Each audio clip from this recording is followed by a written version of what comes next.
அப்போ காங்கிரஸ் ஆட்சிக்காரம் $1 நிகரான இந்திய ரூபாயோட மதிப்பு 61 ரூபாய் ஆகிடுச்சு.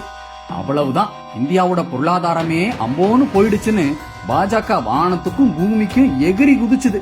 அது மட்டும் இல்லாம இந்த சங்கி மீடியாக்களும் ஐயோ இந்திய பொருளாதாரம் அதள பாதாளத்துக்கு போயிடுச்சேன்னு பிரதமர் மன்மோகன் சிங்கையும் நிதியமைச்சர் ப சிதம்பரத்தையும் கேலி சித்திரங்களால வறுத்தெடுத்தாங்க.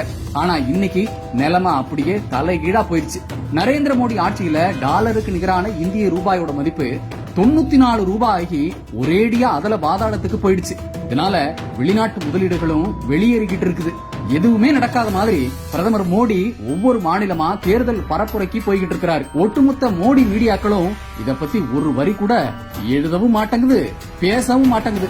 ஆனாலும் உங்களுடைய சாயம் எல்லாம் மக்கள் மன்றத்துல வெளுத்து போச்சு. உண்மையின் பாதையில் தமிழ்நாடு காங்கிரஸ்.